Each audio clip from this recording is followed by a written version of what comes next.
I will start.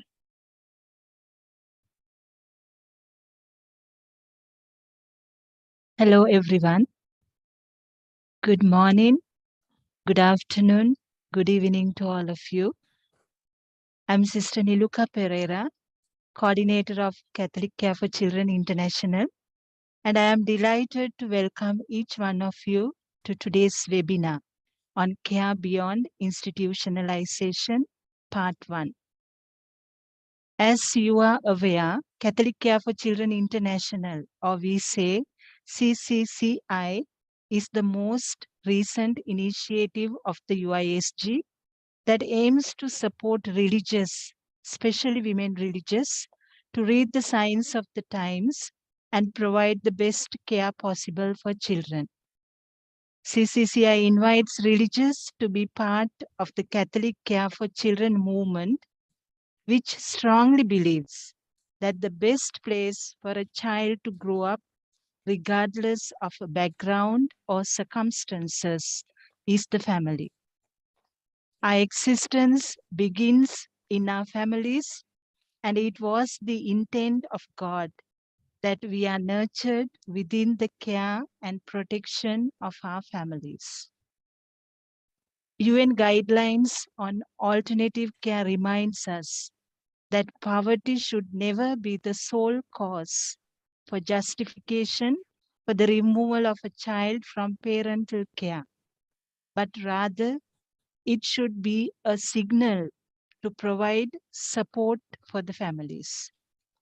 Yet we know that millions of children are separated from their families and are living in institutions. At this time, we see women and men religious congregations coming together to respond to the needs of so many children who live in institutional settings and are vulnerable to losing parental care. Catholic Care for Children movement is a sister-led, charism-driven movement to ensure children grow up in safe, loving families or family-like environment. I acknowledge the work of the religious conferences in Uganda, Kenya, and Zambia, which initiated the work of the CCC with the support and guidance of the GHR Foundation. CCC movement is built upon three main pillars. It is rooted in the Catholic faith, which gives the mandate to care for children and other vulnerable persons.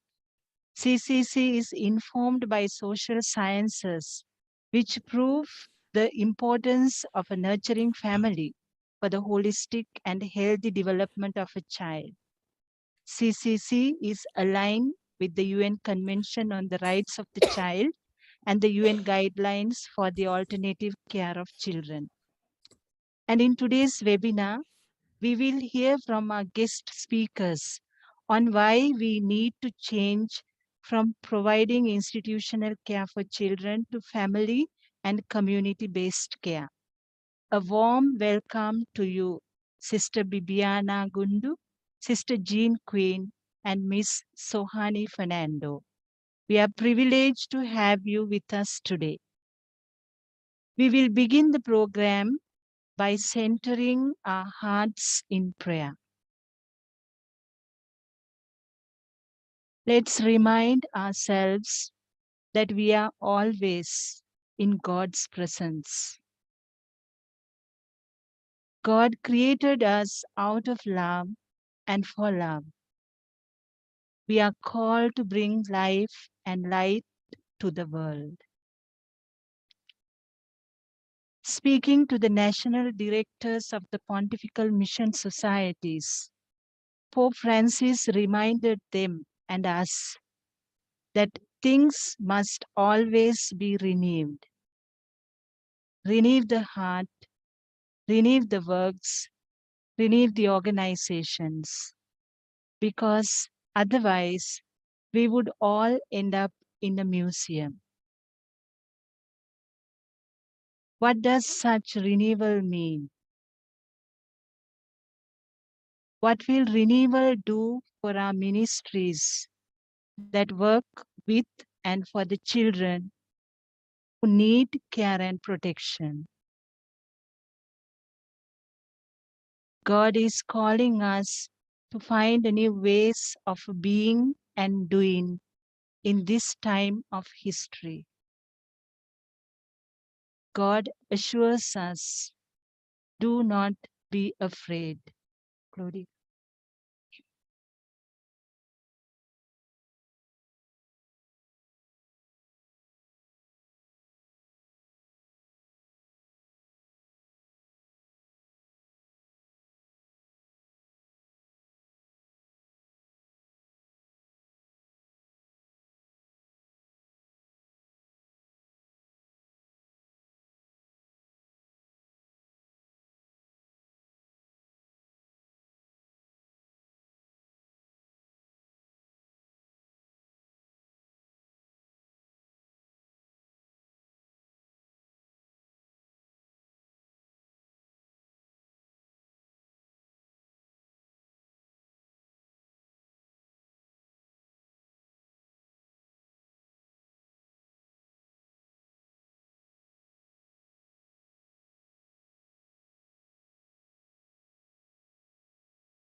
We are trying to fix some technical problem.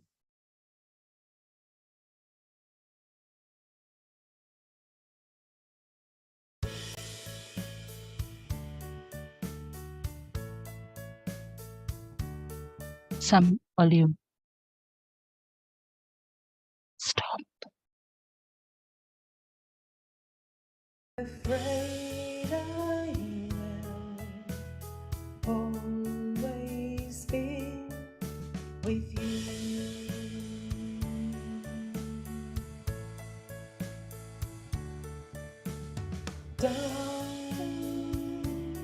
Don't be afraid. Don't be afraid. I will always be with you.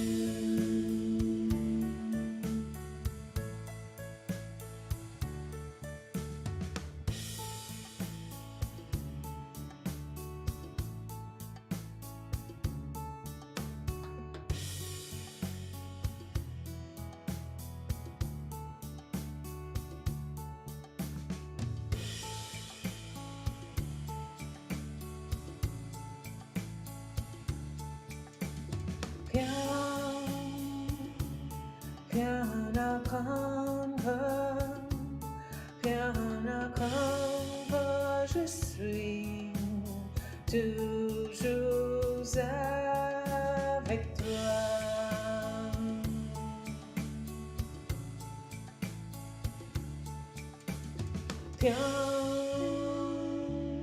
Rien à craindre, rien à craindre, je suis toujours avec toi.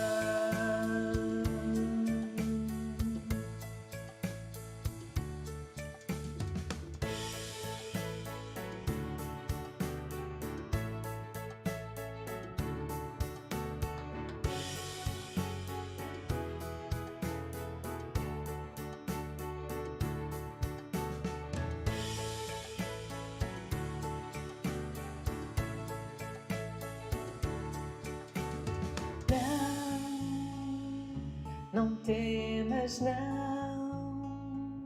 não temas, eu estou sempre contigo.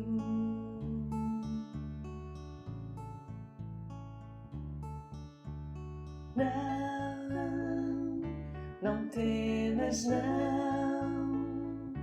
não temas, eu estou sempre contigo.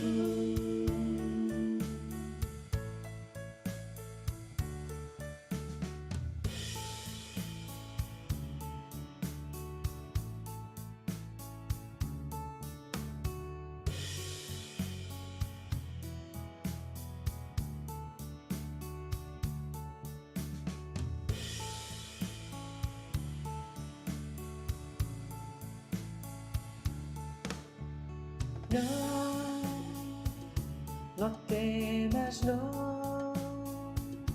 no temas, yo estoy siempre contigo.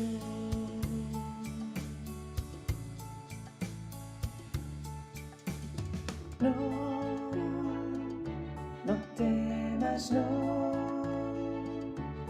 temas, yo estoy siempre contigo.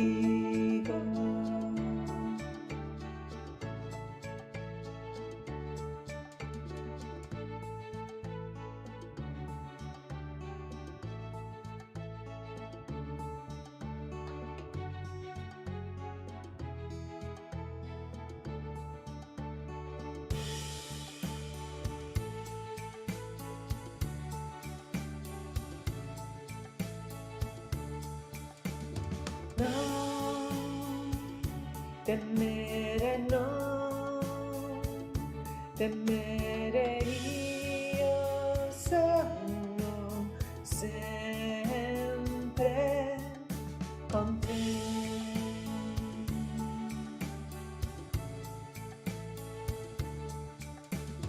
No temere, io sono sempre con te.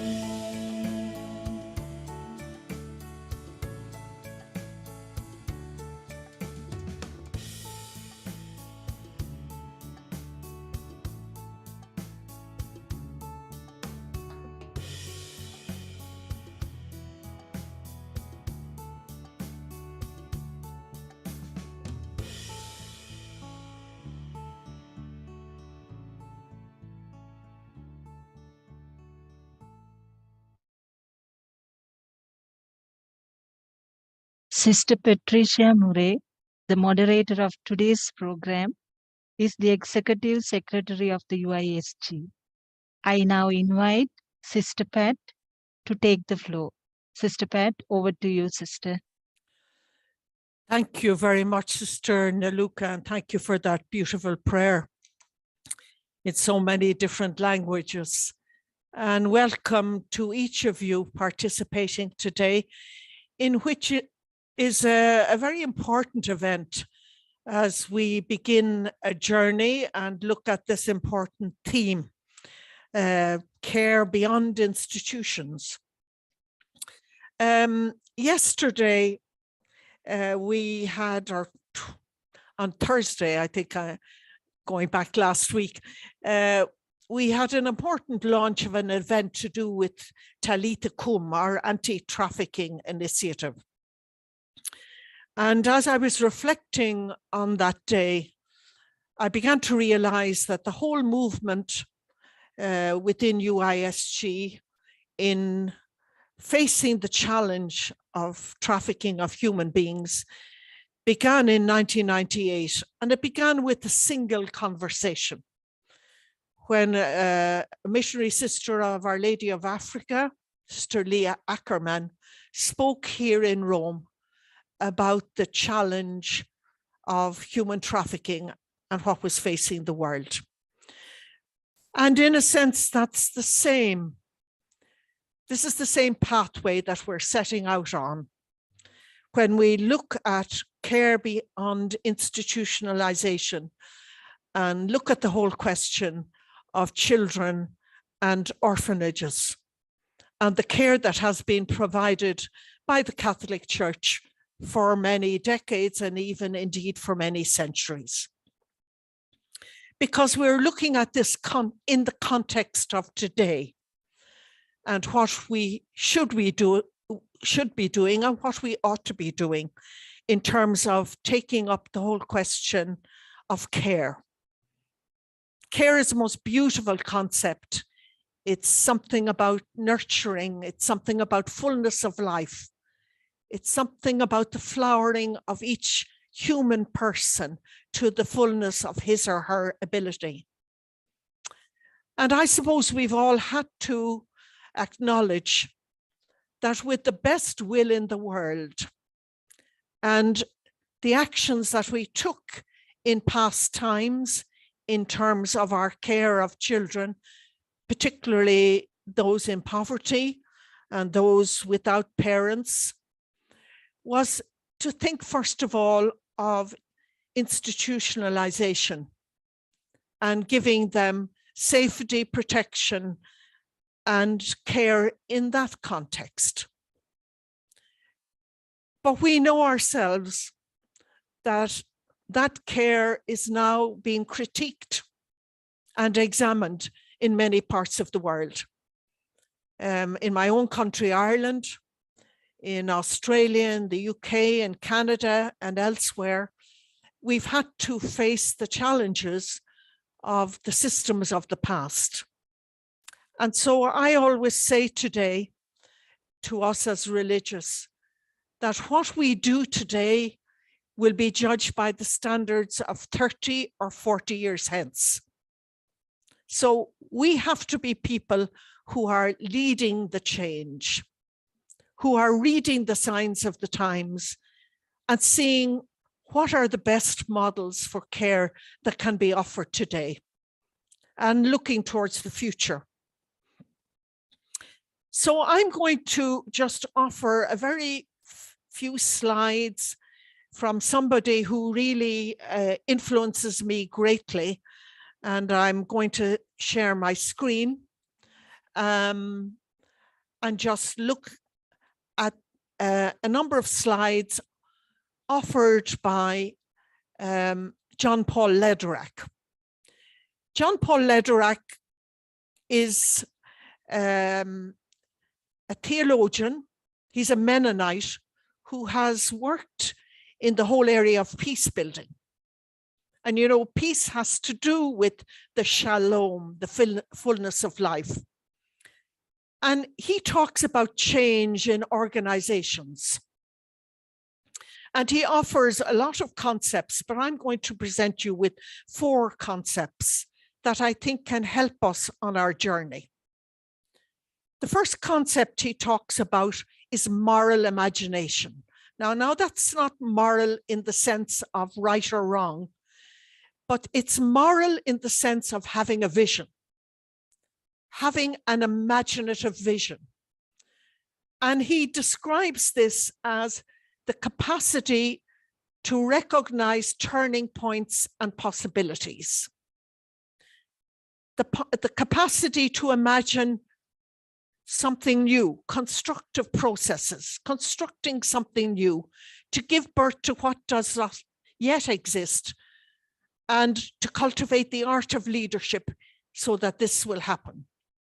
So in a sense, whenever we're managing change within organizations or within our way of life as religious, we're engaged in the act of moral imagining. So we're looking for turning points and possibilities. His second area was this notion of turning points.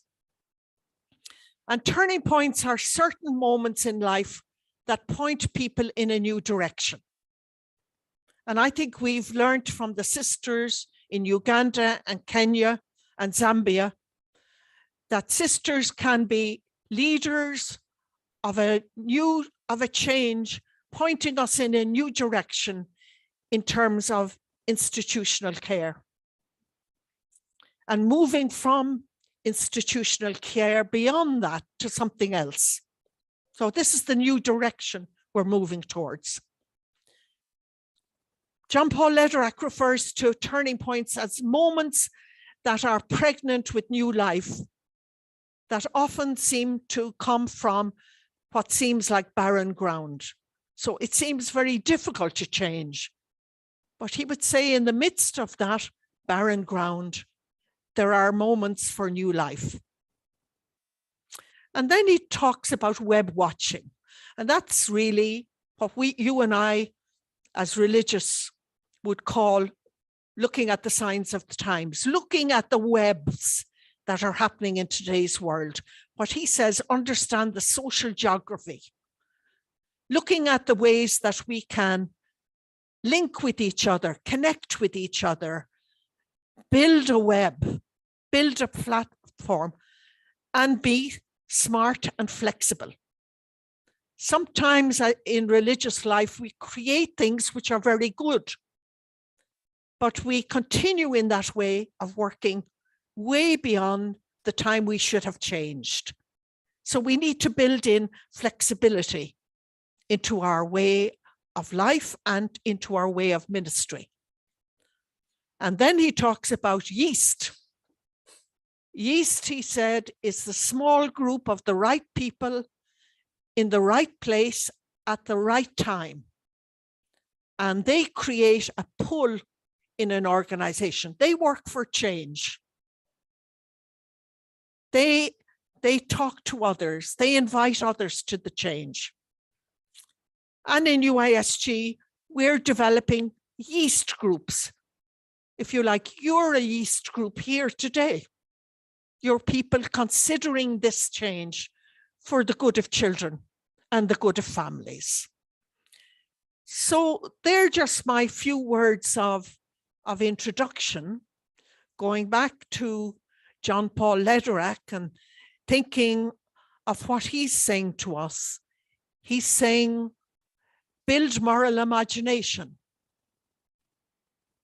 He's saying to us, look for the turning points where the new possibilities are present.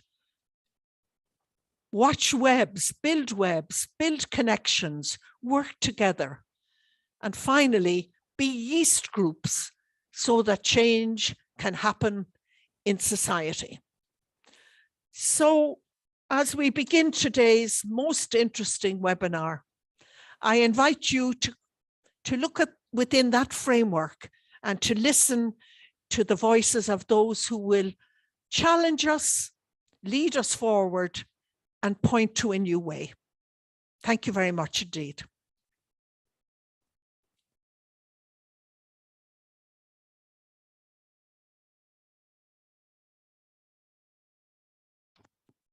Sister Pat, to moderate the program.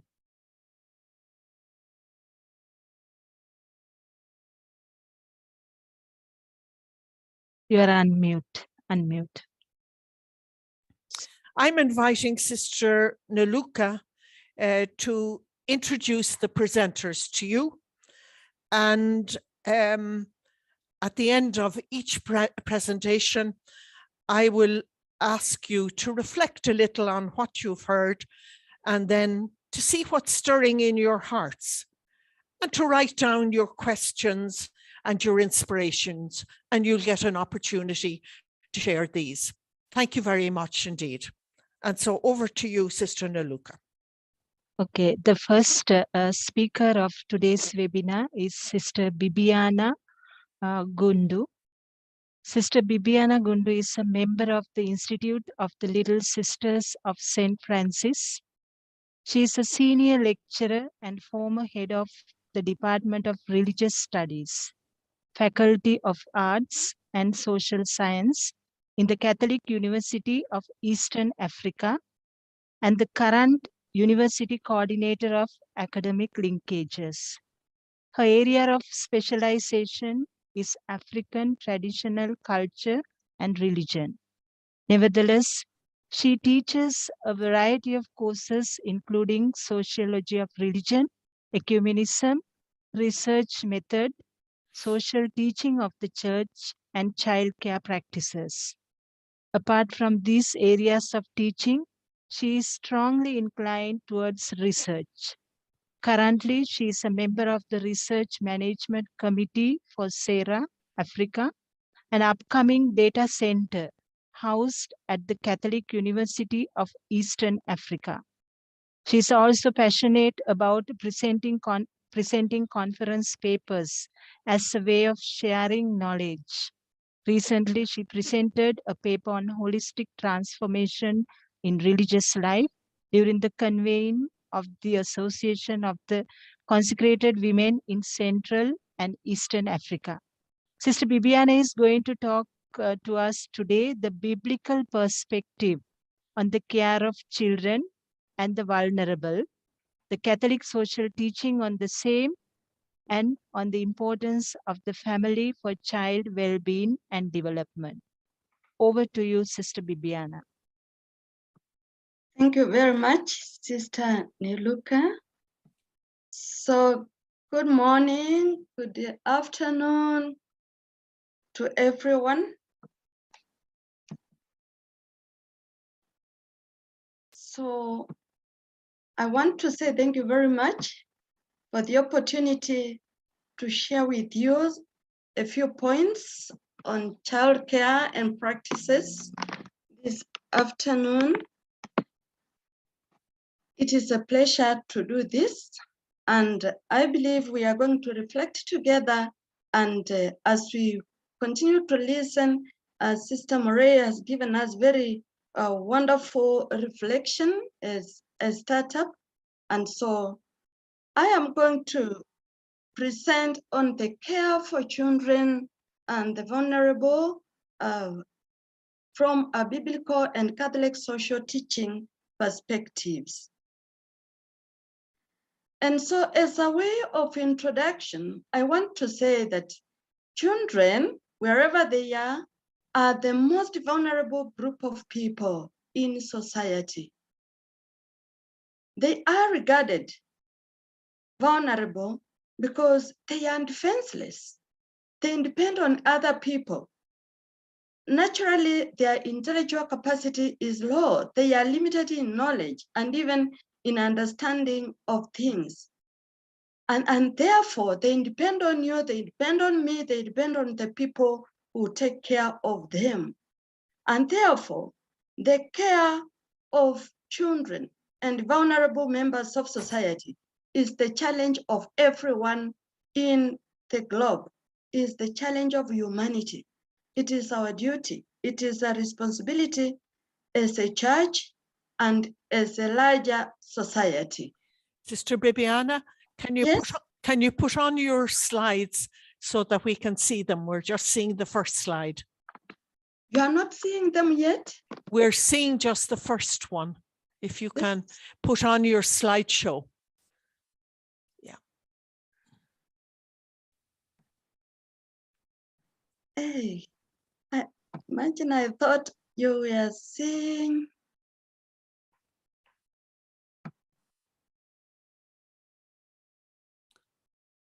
Now just click on you need to go up to slideshow and then first slide.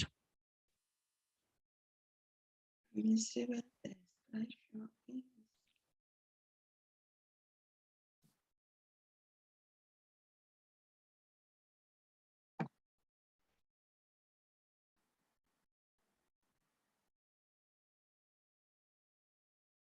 I think I'm missing on that. Don't seem to see them.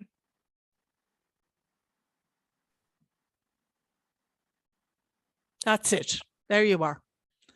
Okay. Okay. So are we moving now? Is it moving now from your side? Yes, you moved it. Go on to the next one. Okay. Yeah. So I was about to say that the presentation focuses on three most important elements.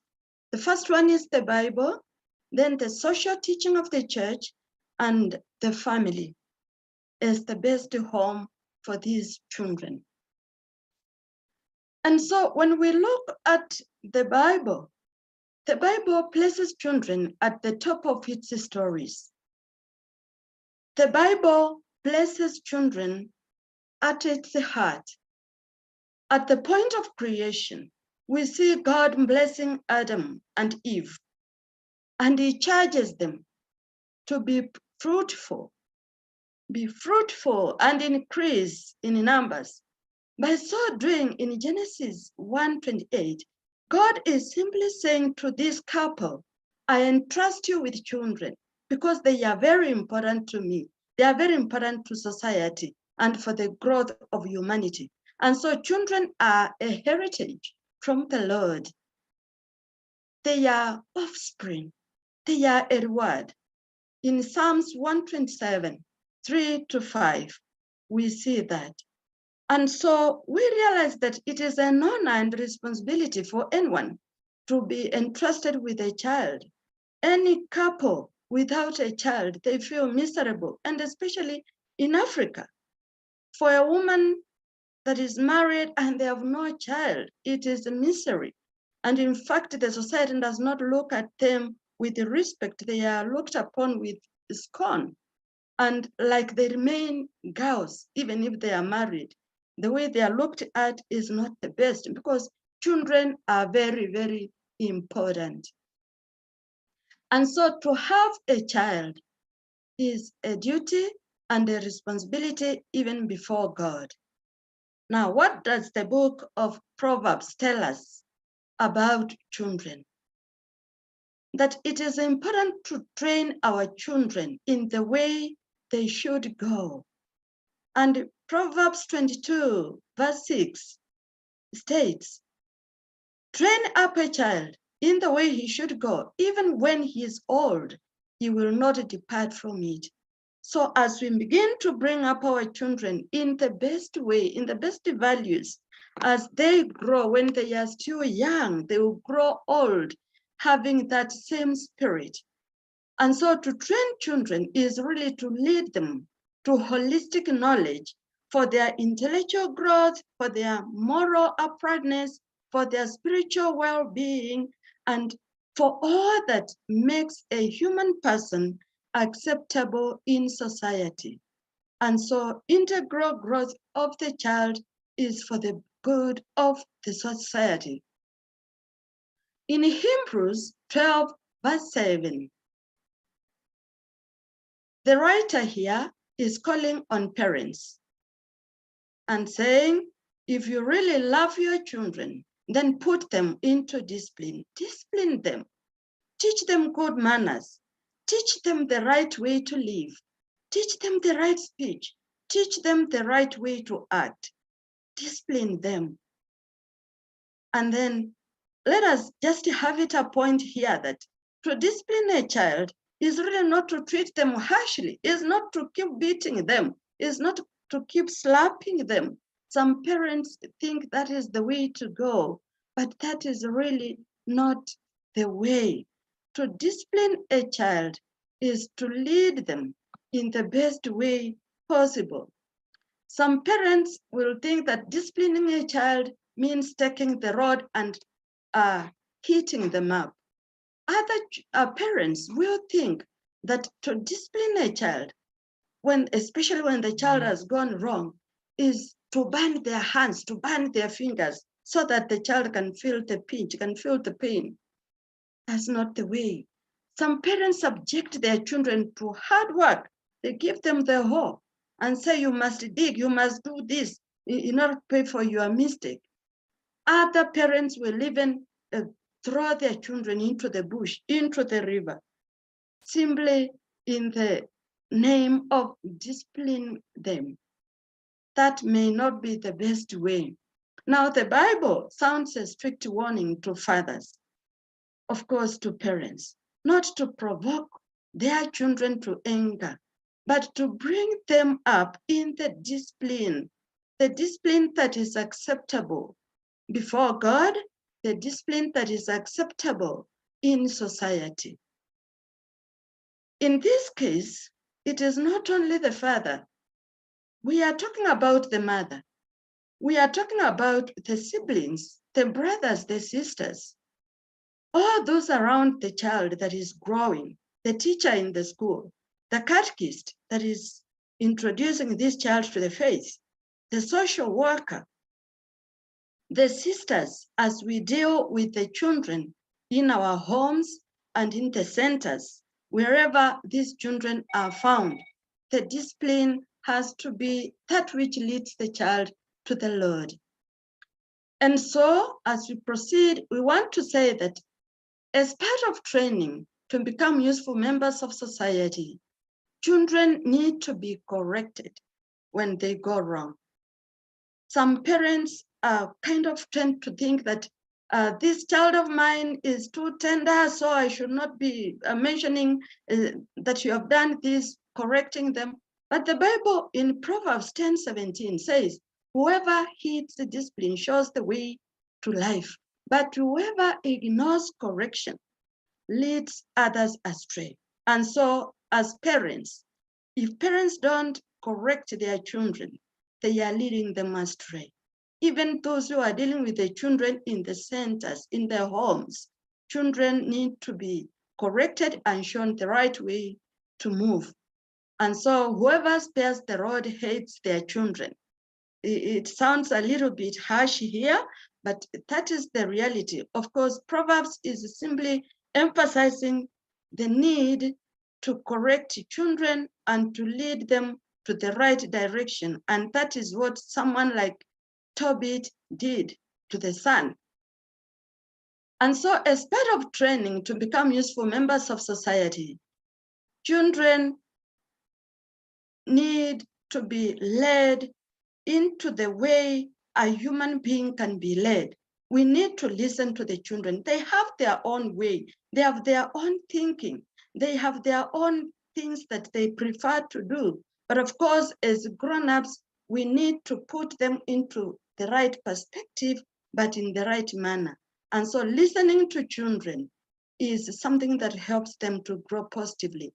Engaging them in positive acts such as prayer. When they come from school, we are checking their assignments. We monitor their relationship just in case they get into bad company.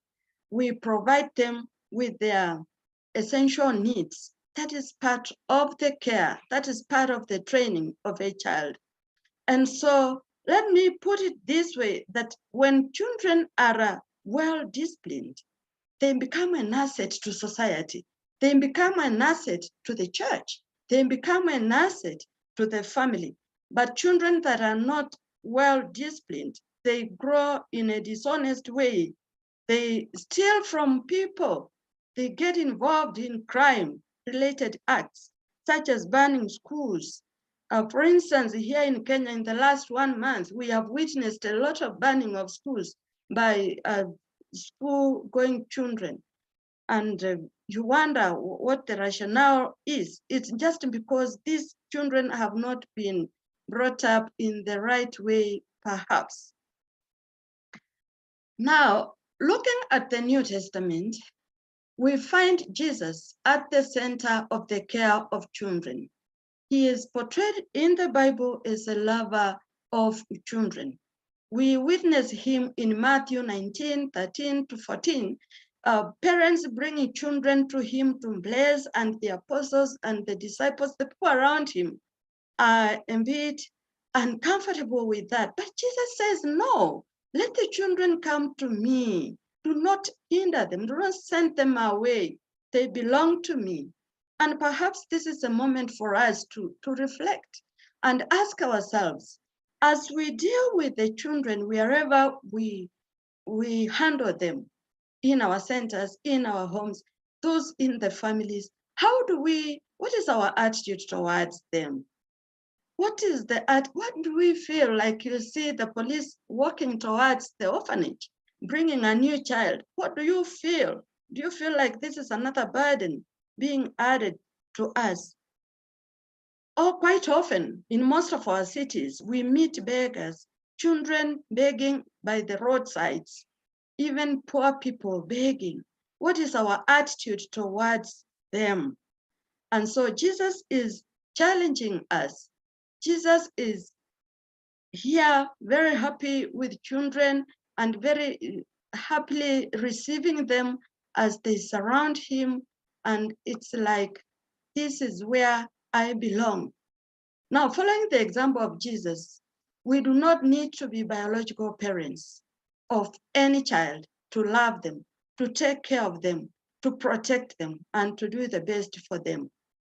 And so in this act, Jesus silently invites us to treat children as people whom God values, whom God loves.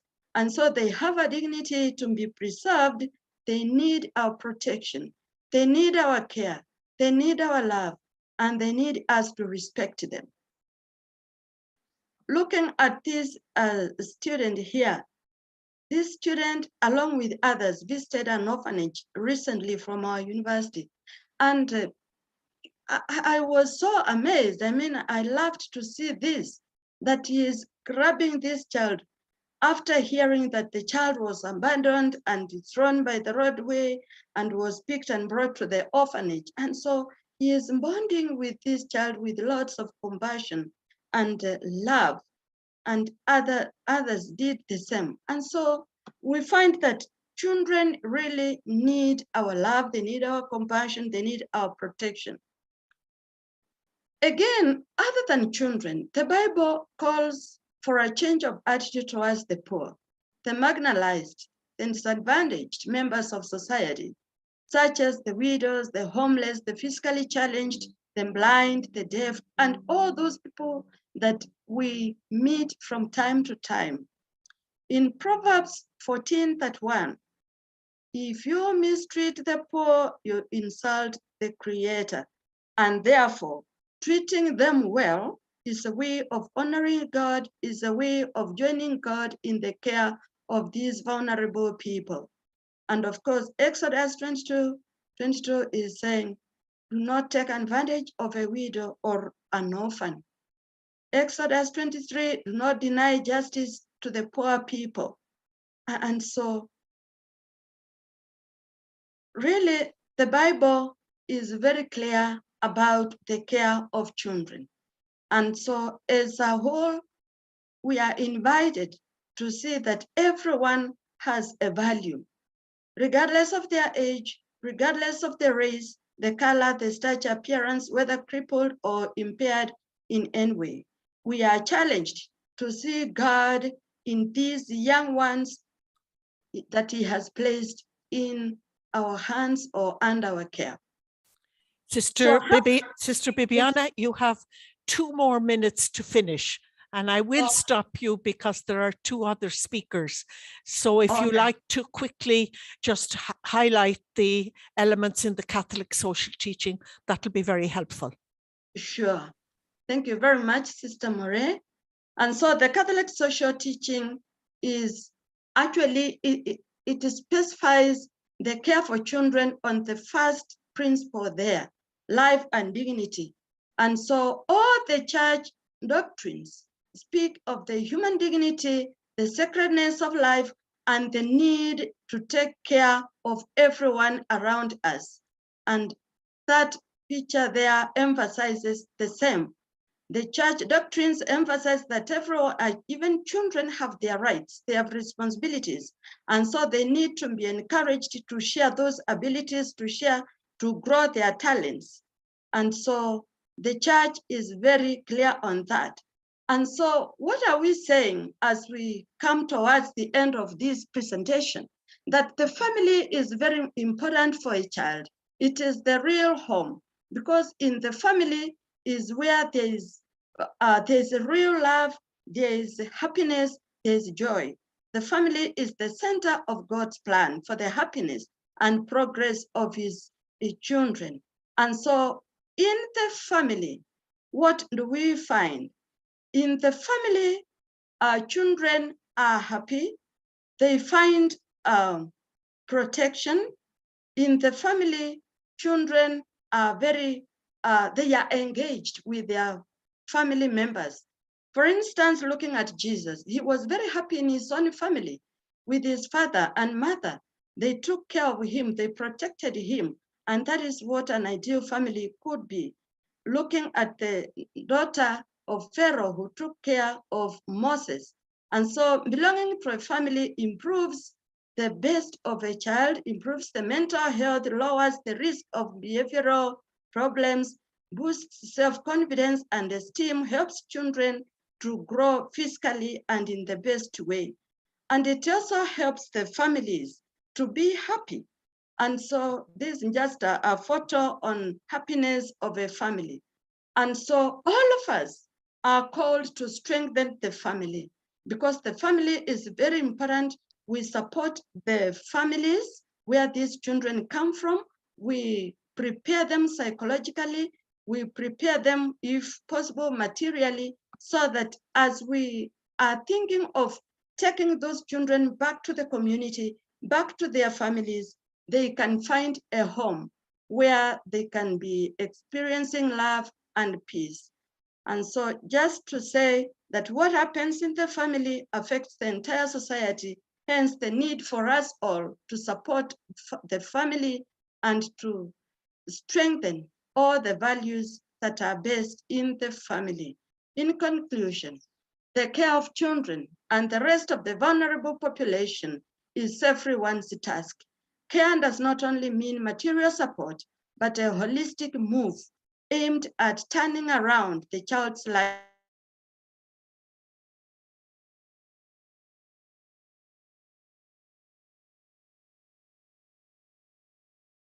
And some disturbance, no?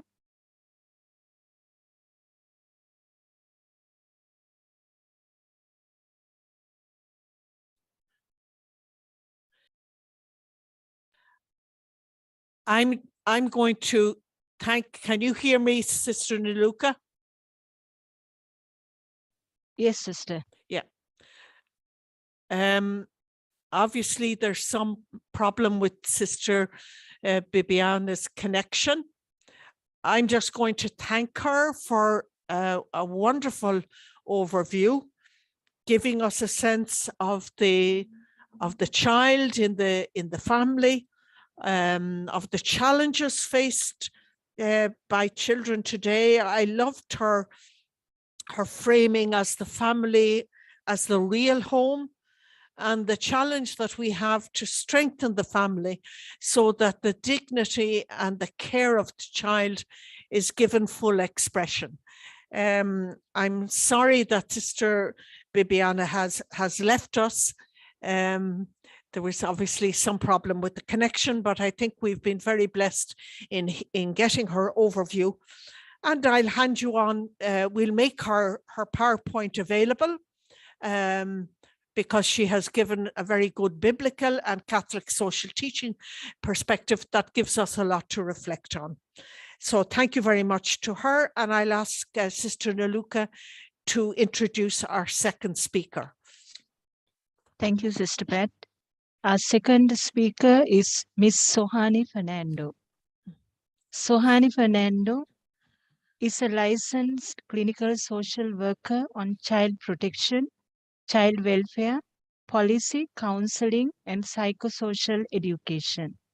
She holds a master's degree in social work from Baylor University in Texas and bachelor's degree in art, environmental studies, and biochemistry.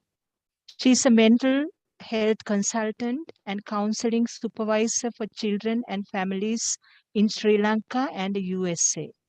She was the national consultant in drafting the policy for the Alternative Care for Children Sri Lanka, which was approved by the Cabinet of Sri Lanka on 6 March 2019. She currently engages as independent consultant and psychotherapist of 3 schools in Sri Lanka. Sohani provides her service as lecturer, curriculum writer, grant coordinator, grant writer, case manager, community youth development coordinator. A family for every child is the vision that guides and motivates her in her passionate commitment towards its fulfillment. Sohani is going to talk to us about the importance of the family for holistic and healthy development of a child. Sohani, over to you.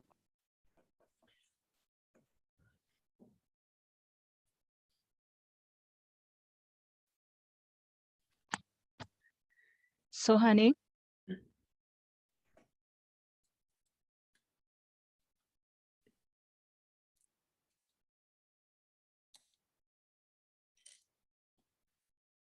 She's there.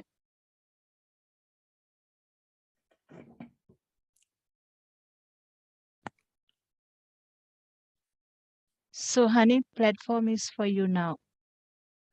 Thank you, Sister Niluka. I'm sorry, I realized I was on mute. Okay. Thank you so much for that introduction, Sister Niluka. I am so thankful to be here this evening for us from Sri Lanka. And I am excited to present to you why children thrive in caring families.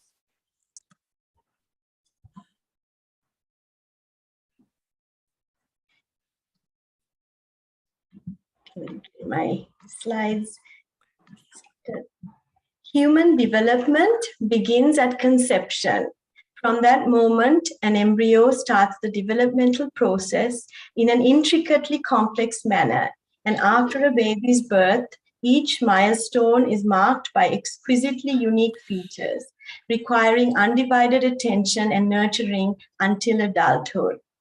John Bowlby brought forth the attachment theory in the 1960s, which draws attention to the mother-child bond.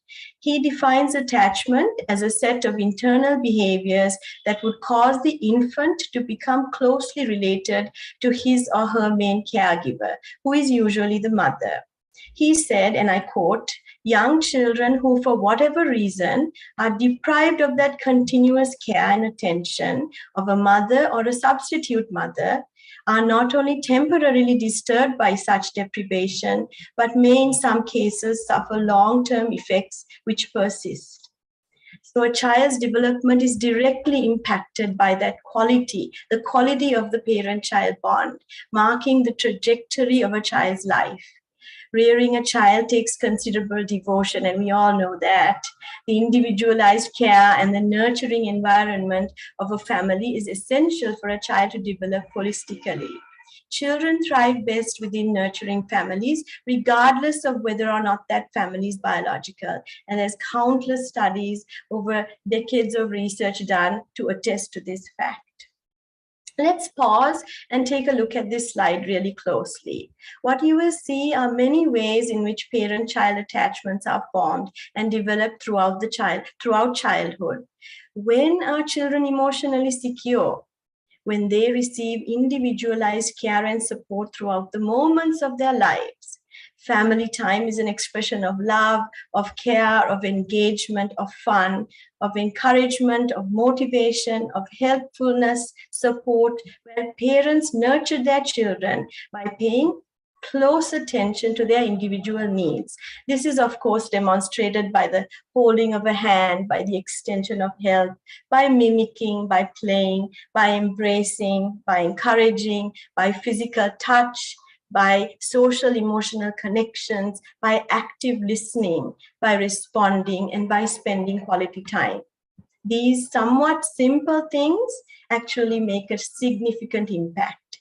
Strong attachments result in high self-esteem and emotional stability, a luxury that can only be optimized within a family setting. So it is extremely vital that children get many positive experiences in life.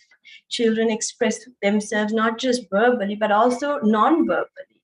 And so an adult who is able to be alert and sensitive to these expressions and who is able to support that child through those expressions, help a child thrive.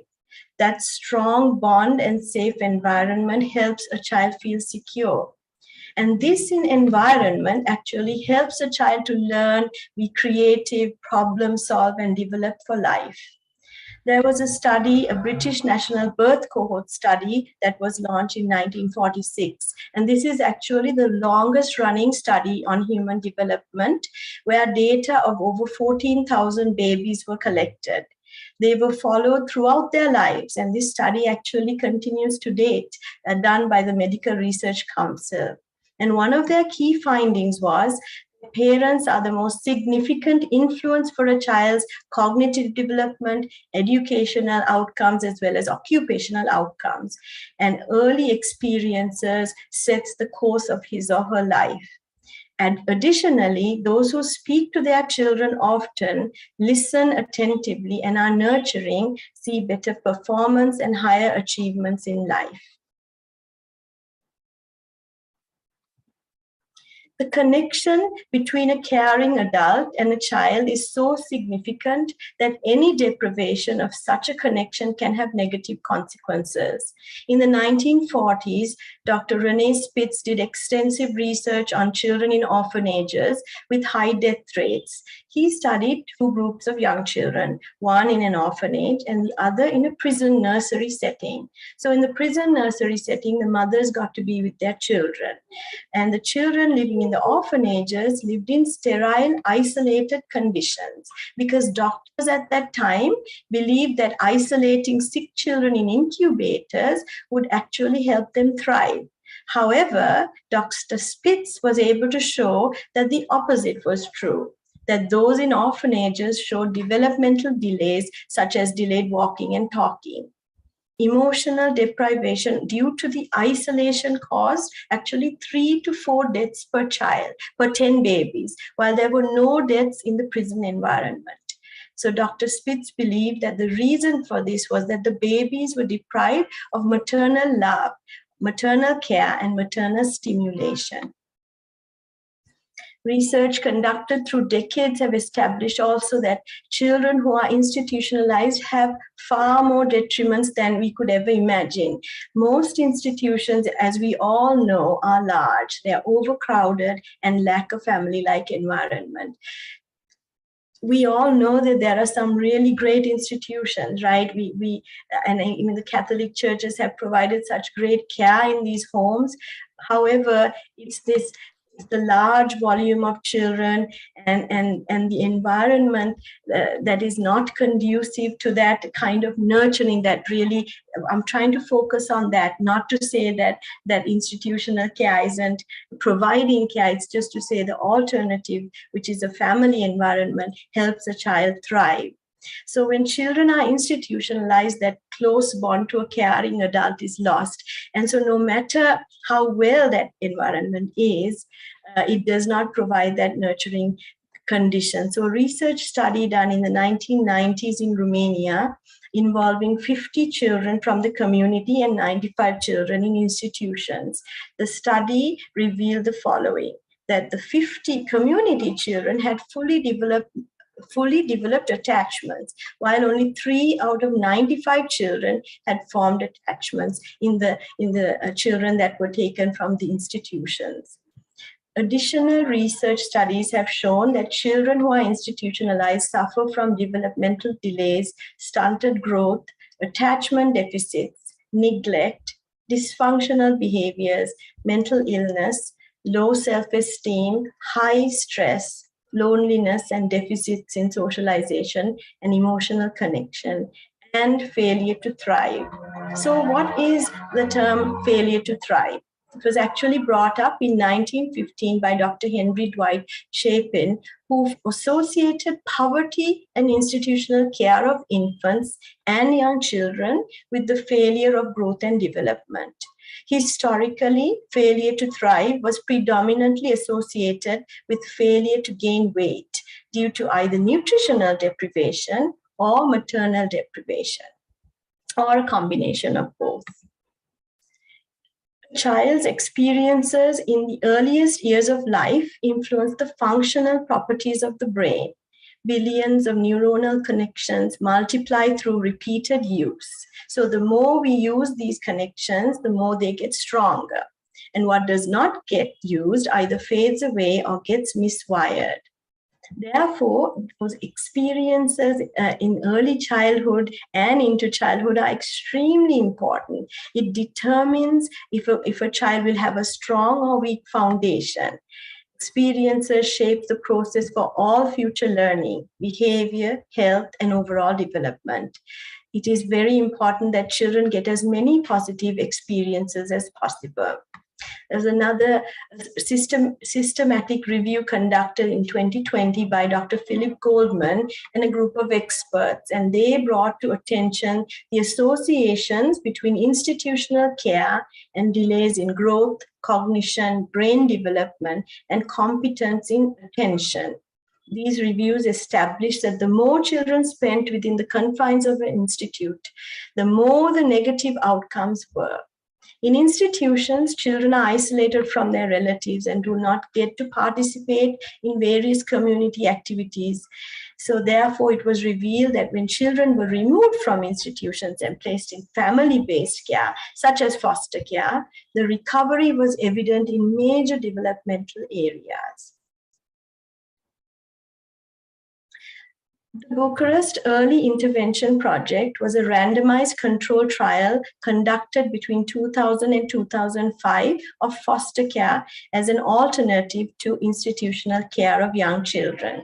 The goal was to determine whether placing young children in foster care would enhance their developmental outcomes. So what they did was they assessed the brain and behavioral functionings, including cognitive, language, social, and then also did a bunch of psychiatric tests.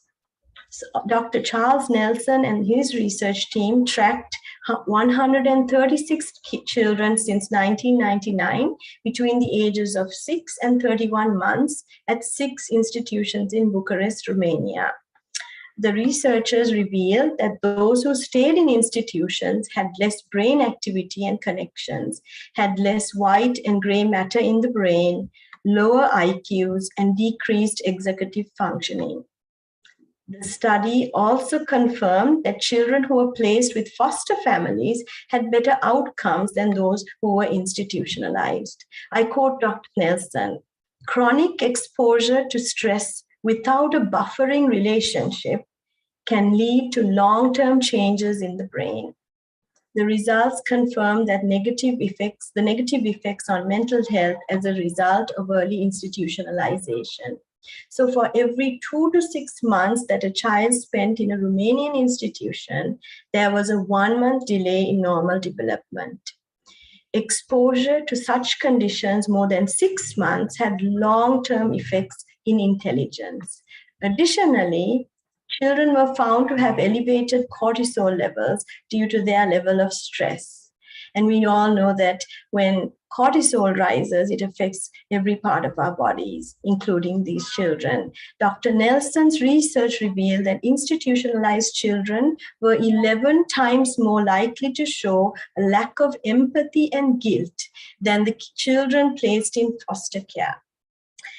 What we find, according to Dr. Nelson, I quote, is a very high rate of callous, unemotional traits in children, particularly amongst boys who have been in an institution.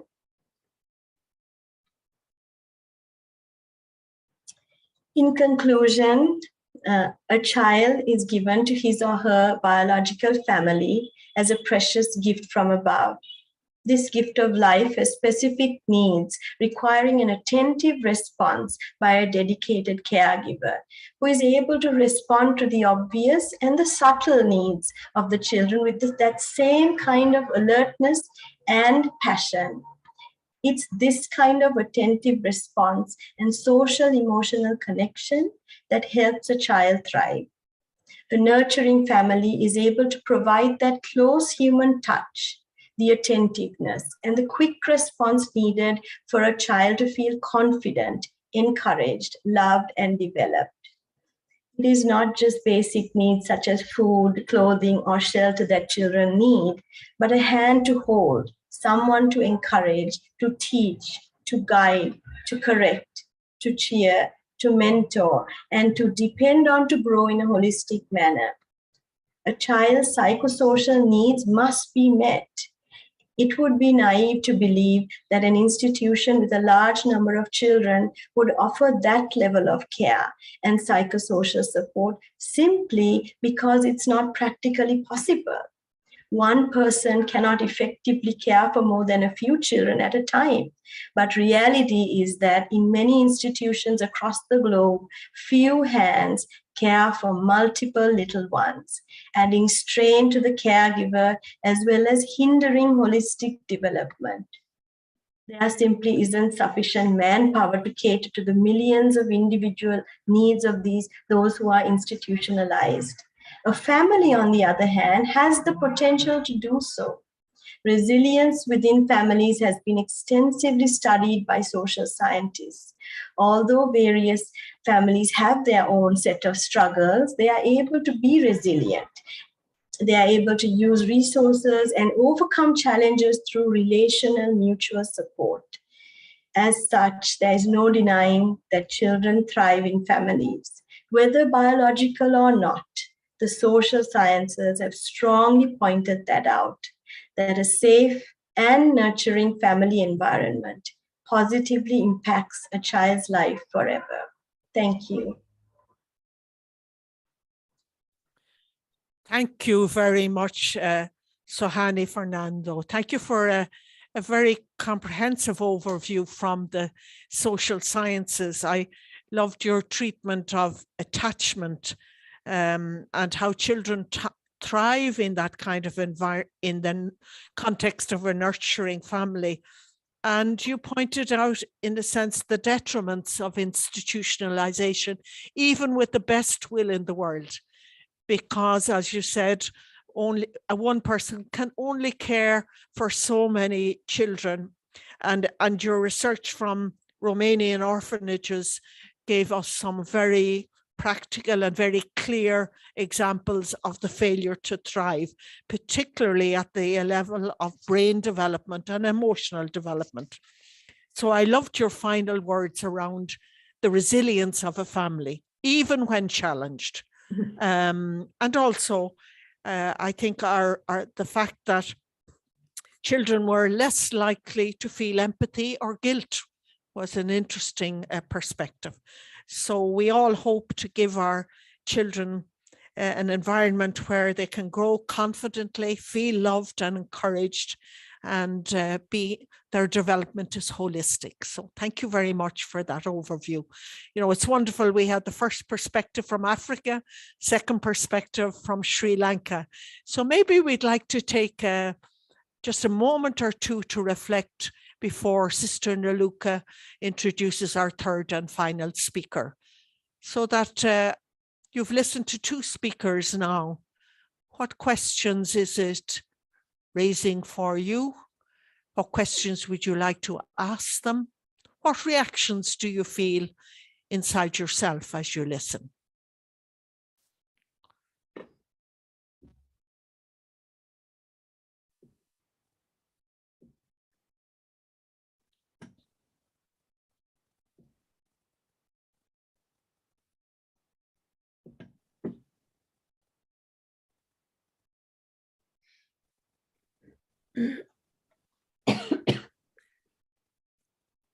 And so, Sister Naluka, perhaps you can introduce our third and final speaker, Jean Quinn from UNAM. Thank you, Sister Pat. Sister Jean Quinn is a member of the International Congregation of the Daughters of Wisdom. Her background training is in nursing, theology and philosophy, family therapy, and leadership. She is the founder of Sophia Housing, a leading organization in Ireland which works with the homeless families and single persons, committed to providing them with a holistic approach on their journey from homelessness. She has worked extensively with the Irish government for the right to housing for all and in offering alternative solutions. The organization will celebrate its 25th anniversary in 2022. Jean has served in congregational leadership as Provincial of Ireland, England, and Scotland, and for many years on the international JPIC team. She was Vice President of the Conference of Religious of Ireland. Presently, Jean is the executive director of Unanima International, a coalition of 23 congregations of religious women in 85 countries with 25,000 members, whose focus is on women, children, and girls, advocating on their behalf at the UN in New York and Geneva. She is an executive of the NGO Committee on Social Development and is co-chair of the working group to end homelessness. Sister Jean will inspire us on the international legal framework which guaranteed the rights of the child, giving focus to CRC, Convention on the Rights of the Child, and the UN guidelines for alternative care for children. Sister Jean, over to you. Thank you very much, both Sister Pat and Sister Niluka, for that warm welcome. And I don't need to introduce myself or the Unanima International. I think we can go to slide 3. Having listened to the background in terms of the biblical background to care of children and sciences, now I'm coming from the perspective of working in advocacy at the UN, specifically for families, particularly women and children. So we're over 30 NGOs collectively representing over 200 congregations of Catholic women and men religious. As NGOs, women as religious NGOs, we bring credibility by providing insights from members' work, ministering to the poorest and most vulnerable populations on the ground. We bring impartiality as most are present in many nations and have no national identity. We bring a moral voice as faith-based groups known for a life of dedication to human dignity of all and care of the natural environment. Next. You okay?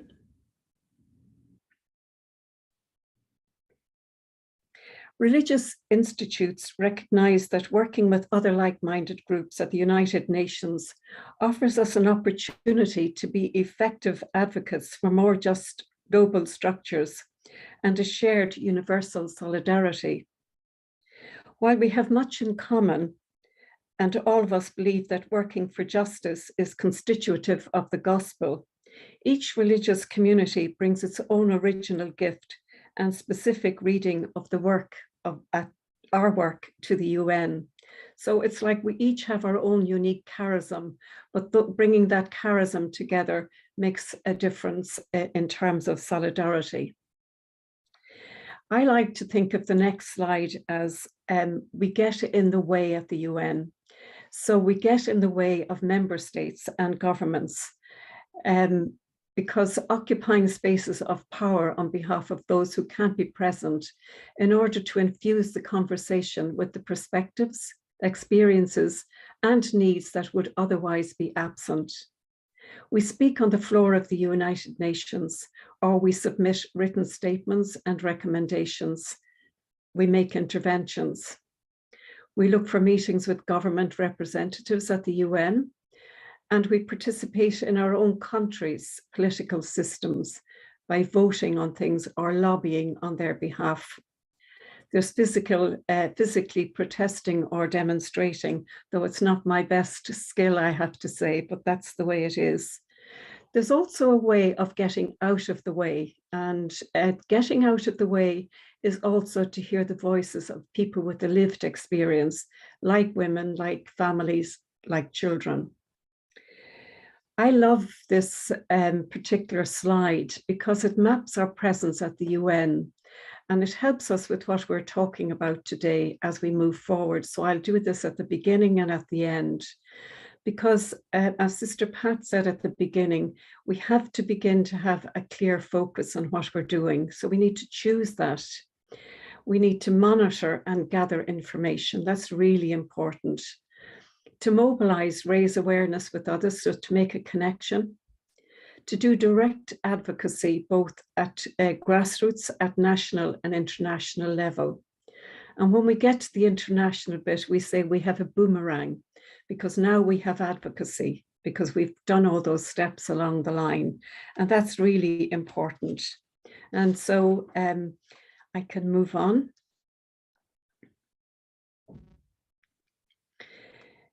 I think I'm not going to talk too much about Catholic social teaching because I think it's well covered by the other two speakers, which is important. The only thing I wanted to talk about was the importance of the dignity of the human person and also the option for the poor, that preferential option for the poor, which is really what we are about. And that really interconnects with the SDGs. I think that's really important, is that intersectionality of what's happening with this, the Sustainable Development Goals and Catholic social teaching. So I'll move from those other two, the next two slides, to organizational change.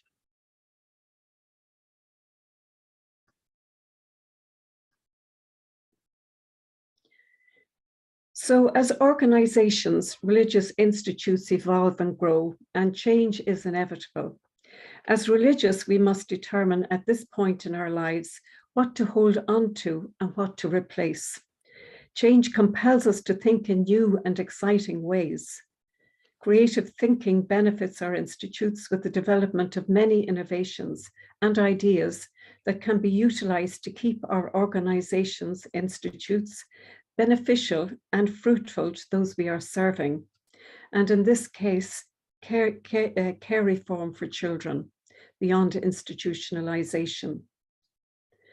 And I love the organizational consultant, which many of you know, Parker Palmer, when he describes these times as threshold times. He says they are places of beginnings that have the potential to carry us from one place to another, places of transition where we stand between no longer and not yet, the known and the unknown. They are challenging and disorientating and hopefully lead to transformation and celebration of what we have already accomplished. When we stand on the threshold, we stand before a potential entryway to change that demands wisdom and discernment. Crossing the threshold requires courage and deep inner listening. We are called now to threshold times as we reflect on our institution and reform care for children. We are standing on the edge of change with courage and attention, listening to what our wisdom God is calling to us now and anticipating our next steps. I think and I believe we leave behind an extraordinary contribution as caregivers to children, and we still have much to contribute as we enter the front line of change. When we look at reform for care for children, like our speakers before talked about, the family is the fundamental social unit of all modern societies. They are the base from which we learn to communicate, empathize, compromise, and adapt within vital structures. However, many families in our global home suffer from painful and traumatic experiences, such as homelessness, violence, poverty, and hunger. Many experience these situations simultaneously, which often leads to the breakup of families and the separation of children from loving parents. The children then can end up institutionalized in foster care systems or in alternative childcare scenarios. But none of these options is adequate or sustainable replacement for the family unit. And so it is imperative that we answer the call to provide children with safe and nurturing families.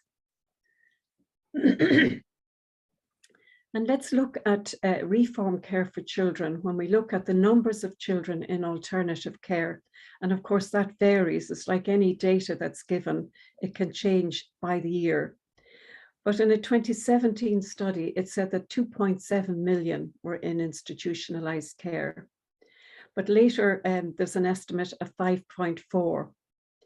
Now, it doesn't matter the numbers in some ways, but we need to look at that an estimated 50 to 100 caregivers are in a child's year for the first 2 years of their life. And that's a lot of people in a child's life. The age range when institutionalized children are most susceptible to harmful effects of institutionalization is from 6 months to 24 months. So what can we do in terms of ending institutionalization? It's a human rights priority. The UN Convention on the Rights of the Child guarantees the rights of children to grow up in their family, to access education and healthcare, have an adequate standard of living, be protected from harm, and be included in the life of their community.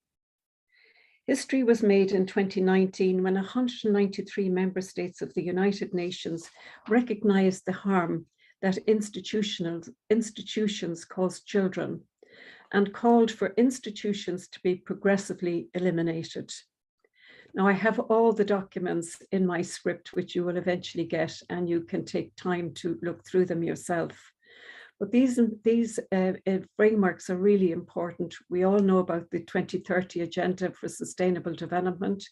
We have the Convention on the Rights of the Child. We have the Universal Declaration on Human Rights. We have the Global Compact on Migration.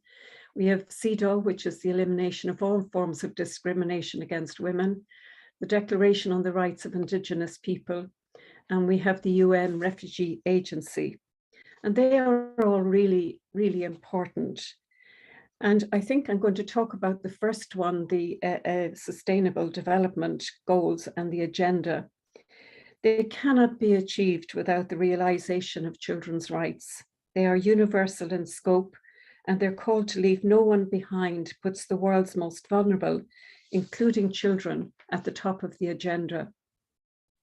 Children are standing up to secure their rights. All the goals are inextricably linked to human rights and the human rights of children. We have each of the goals, poverty, hunger, health, gender, climate change, and violence against children, which is goal 16.2. And all of the Secretary Generals of the United Nations, Ban Ki-moon and the present one, Antonio Guterres, they all believe that none of the goals can be realized without the family and the importance of children in the family. And he also said, Ban Ki-moon particularly, to watch for religious, because they have the answers to these things. We're on the ground, we know what we're talking about. In relation to the Convention on the Rights of the Child, that the adoption of the Convention recognized children as rights holders in international law. NGOs played a significant role in its drafting and have a unique role in its monitoring and implementation. As religious, we have a significant role in the delivery of children's services in healthcare, education, in the voluntary and community settings, and in children's centres.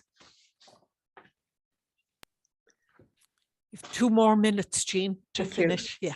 The general principles on the UN Convention, you'll see it in my next slide, and I'm going to bypass them because it's in the framework. But we also, children have a legal framework overview. They're entitled to the same human rights and fundamental freedoms as all individuals. But like others, particularly vulnerable groups such as women and Indigenous people, children have been given special status and protection within the United Nations framework and in general human rights treaties. And so these treaties create positive obligations of states to ensure the protection of children.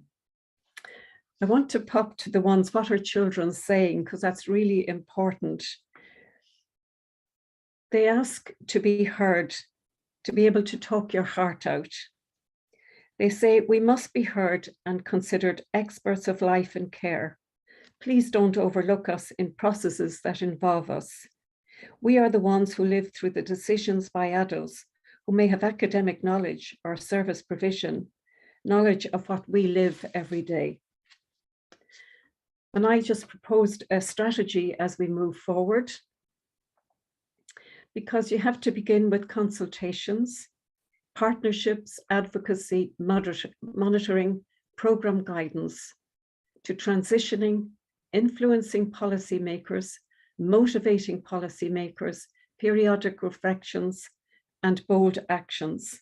And these are really all really important. And Pat, I have to say that this is the first time I'm saying this to a group. Last week, we had passed at the UN a significant resolution on homelessness that 193 member states have passed. First time in its history of the United Nations in 2.5 years, we had that resolution. It's going to be passed next week by the General Assembly. And 2 of us, religious, led that process with 5 member states. So that's really important. So as I conclude, there's a great opportunity for all of us here today to look at reform care for children by exploring both the challenges and best practice through a holistic approach. Throughout the presentation, we talked about reform, and we keep using the word change and transformation. For me, change means becoming familiar with reality and working to make things better by reforming care for children. Transformation is different. Transformation is about acting today to create a different future. Transformational change is radical and ultimately aims to be sustainable. Thank you, Pat, and apologies if I went over a minute or 2. Oh, thank you very much, Jean, for that overview. And, you know, it's for many who work at grassroots level and who work with families and children and in institutions, it's great to get this kind of overview, you know, to remind us that there are over 200 congregations there present at the United Nations. I loved your challenge that you're getting in the way at the UN because you're poking them from the lived experience from people on the ground. And at the same time, you spoke about getting out of the way in order to allow those whose concerns you're voicing to speak for themselves. You reminded us again, like Sister Bibiana, of the importance of Catholic social teaching, and the reminder that change compels us to think in new ways, beneficial to those whom we are serving. And I suppose the big change, and you highlighted it beautifully, is that children have rights and children need to be listened to. They're the beneficiaries. And that's the huge shift, I think, that we religious are working with, that children's rights now are sacred rights and are enshrined and given special preference within the United Nations. I think as religious standing on thresholds, these, as you said, are threshold times where we use wisdom and discernment to reflect where we are being called today in the whole area of care of the most vulnerable. And we have much to contribute to the change.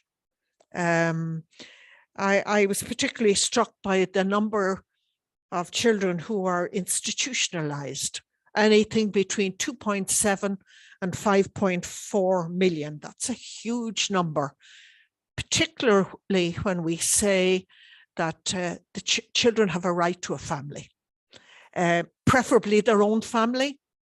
And there are lots of models of their own family, extended families and so forth. I think your strategy framework will invite us to further reflection. And so I believe, thank you, Jean, for that overview. I believe the 3 of you, Sister Bibiana, and also each of you has given us, Sohani and then Eugene have given us different perspectives on which to reflect. In these threshold times, we have to engage in change. In fact, I think we're being invited to lead the change. You know, Ban Ki-moon said that where the religious are, then things can happen. So for all of us present today, I'm just going to give you a moment to collect your thoughts so we can enter into discussion with our 3 speakers. What question would you like to ask? Or what comment would you like to make? In any language. This is the beauty of the UISG platform. we can talk with each other across the languages and from our own very different perspectives. And yes, you will be getting a copy of these scripts, and yes, we will translate them into the different languages. You have shared a lot of wisdom with us, the three of you. The speakers today, you've been, somebody says here, thanks to the organizers, an excellent selection of speakers for today. So that's a lovely affirmation of the three of you. So just take a moment, participants, you can write your question in the chat box. Claudia will help me in the different languages if needed.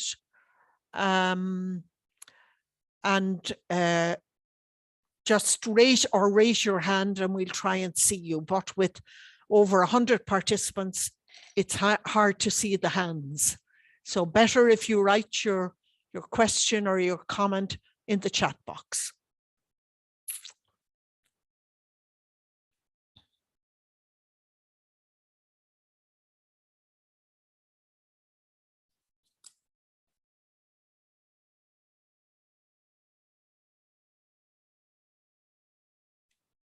Somebody is saying here, thank you very much for these reflections.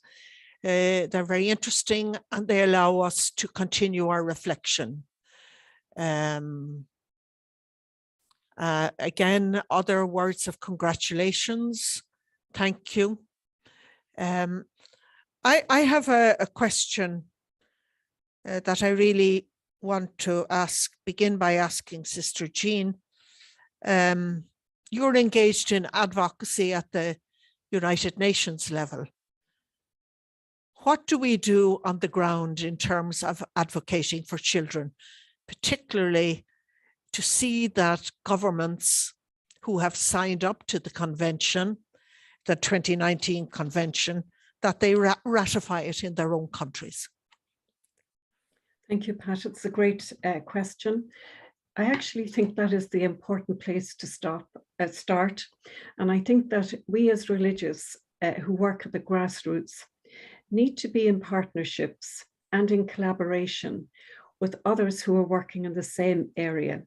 So advocating, I think, locally first and then nationally, using our governments where they've signed all these different documents and where they've ratified them. I think that's really important that we do it at the local level so that we are also able to do it at the international level at the UN. So I think that's the way to start working with local groups that we're involved with, not just ourselves. You know, I remember being in the Philippines a couple of years ago, and I was particularly interested in housing, and the sisters were saying, well, they're all right at the moment until it came a flood and the houses went. And then the sister contacted me. She said, I think we'd better do something with the locally, whoever their local government was, in relation to housing. And they brought groups together in order to do it. So I think that's the way to do it, Pat. You know, it's that networking, you know, that map that we looked at, that's the starting point. And I found that for myself very helpful. And we do get listened to. We really do, because we have the expertise and the experience. Thank you. Here's a question to all of you, really. Are there best practices for supporting and assisting parents to become the nurturers of their children so that they can thrive? Maybe I begin with you, Sahani.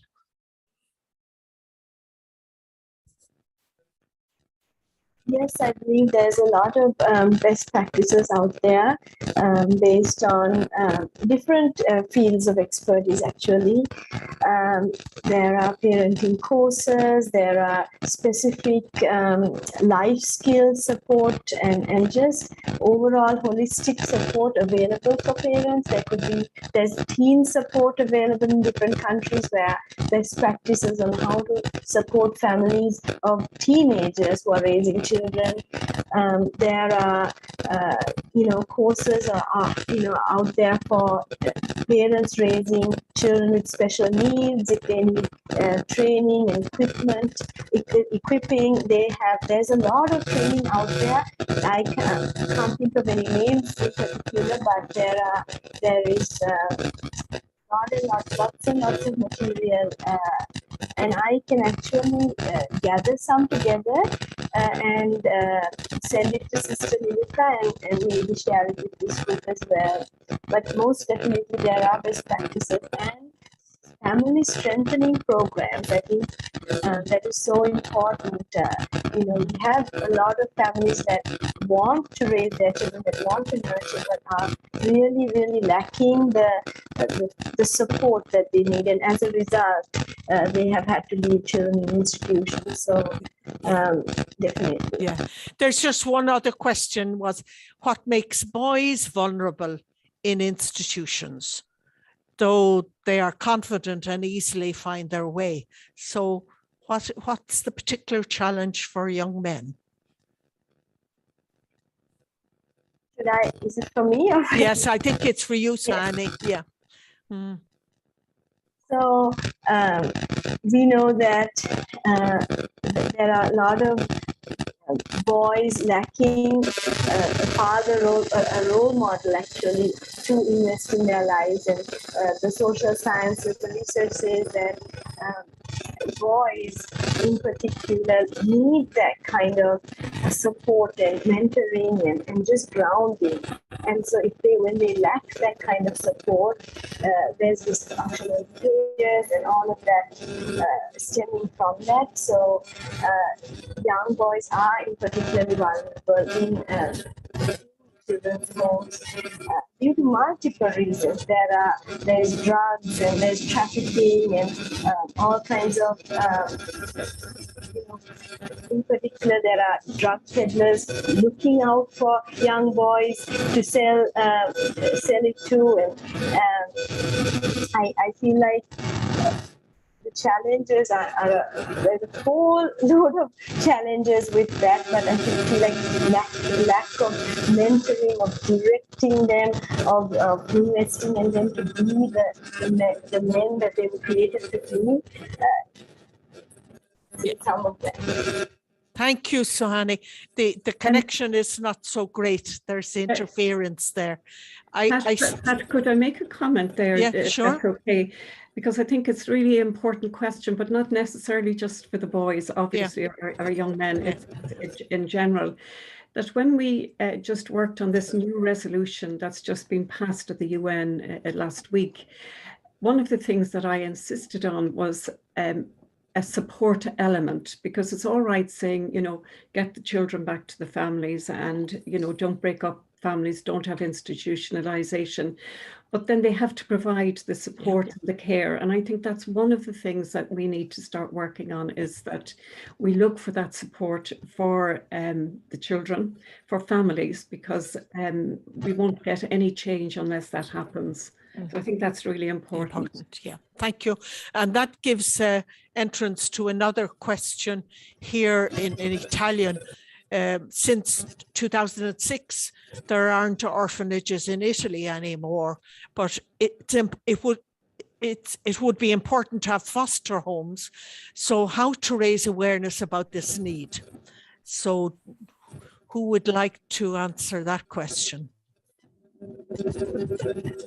can jump in there. I think that we have a platform within the church to sound the alarm, to educate the church, to take on, take its place to start fostering.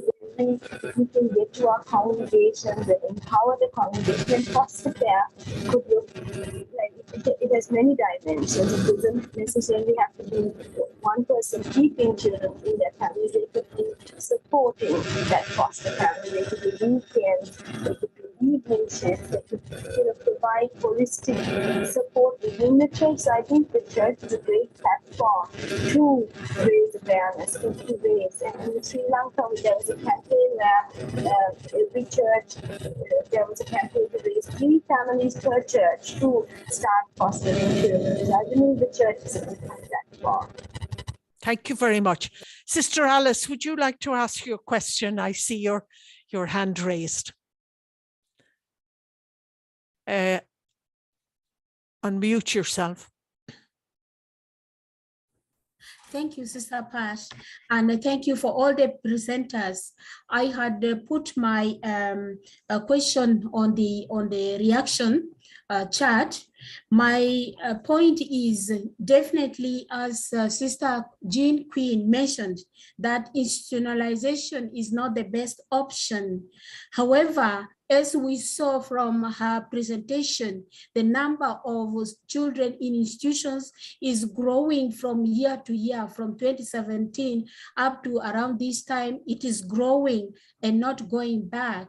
So my question is like the institutions, the need for institutions, or the need to care for the children is growing, like our need for education, a need for healthcare, etc. So how can the existing institutions be made fair enough to reduce the maladjustment of children so that they grow at least better children? Because we can see the numbers are growing, and there are some children who have no option but to remain in the institutions because they are just found, maybe thrown away. Therefore, they cannot be integrated. And in our situation here in Africa, in South Sudan, many families are grappling with their economic issues. So to have an extra child in the family is definitely a problem. Nobody would like to take an extra child in the home. So my question, how can we make existing institutions for children a better place? Thank you. What adjustments can we make? Thank you. Shall I answer that, Pat? Yes, Jean, you can. Back on it. Yeah. It's a great question, Sister Alice, actually, and thank you for asking the question. I think institutionalization is with us at the moment, as institutions are with us. And I think what UISG are doing is starting this conversation with us is how to change, and change doesn't happen overnight. We couldn't possibly close institutions. But I think what's really important is that we look to our governments to see what we're doing. We are doing what governments are meant to be doing. And, we're not going to stop all that, but we need to start advocating in a different way, because you rightly said there are economic issues. They all come into it as well. So we have to begin to look at all those stages, like I said, in that mapping of how are we going to do this.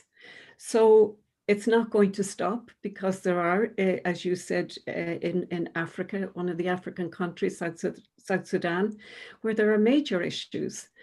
But I think what we're trying to do today is to begin to look at how will we change. We're not going to change overnight. So your question is wonderful. And as we said, I think we did very well in the past in terms of institutions, and we did our best. We made mistakes along the way, but we're in a change process now, and that's all you can say about it, but it's not going to happen overnight. Thank you. I think one of the things I might add, Sister Alice, is that we can show best practice of a new way of supporting families so that their children don't have to leave. And we begin to tackle the root causes like poverty and other things. And I see Sister Bibiana would like to speak. So maybe you want to add something at this stage, Sister Bibiana. Unmute your microphone there. Sister Bibiana, you can unmute your microphone, and if you want to comment at this stage. Yes, you have. Thank you. Yes, I've been released. Yes, no Thank you worries. very much. So I just wanted to make a comment there and say to Sister Alice, it is very important that we begin having a change of mind. We need to begin to embrace this new idea because even the children coming to the institutions started from somewhere. And so we need to begin from somewhere so that we begin getting back to the community and to the families. One thing, like I was mentioning in my presentation, We need to focus on the families and really get to the families, talk to the parents, talk to the guardians, and begin to mentor them and to show them how important it is to have these children. At the same time, I know many children run to the institutions because of poverty levels. And so this is where, like Sister is saying here, we can liaise with the government, we can liaise with organizations to begin supporting these children in terms of school fees for education and for other needs if they are able to provide. But the children remain at home, remain with their families for identity and other many benefits. Thank you. Thank you very much. And that really echoes a question here, which is in Spanish, which says we should be thinking of families who live in poverty and violence. Which good practices could we share with parents who live in such conditions? And I suppose just my reflection on that, having worked in South Sudan, but also in thinking about contexts of violence, I think the more work we do with families in reflecting that sometimes violence in the wider society actually is mirrored by violence in the home. Yeah. And it can be violence in small ways. I think Sister Bibiana spoke about, punishment, corporal punishment, harsh punishments to children. I think organizational theorists would say that often the local unit of the family mirrors whatever's happening in the wider society. So I think we have to have conversations about how do we move from a violent way of living with each other to a peaceful way. I learned something. I worked in Northern Ireland for several years during a time of great turmoil and lack of peace.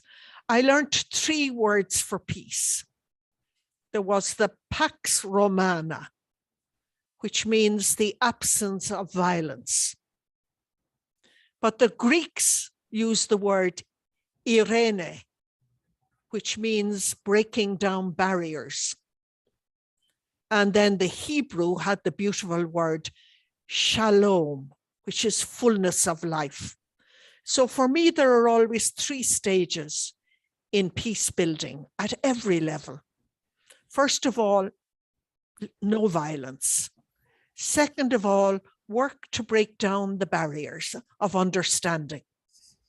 It's very easy to construct barriers against the other person or the other tribe or the other nation or the other, whoever the other is. And thirdly, then, to have a holistic vision of peace, even in a very small context that I physically, psychologically, spiritually, socially am growing. So I think there are programs to help us in that.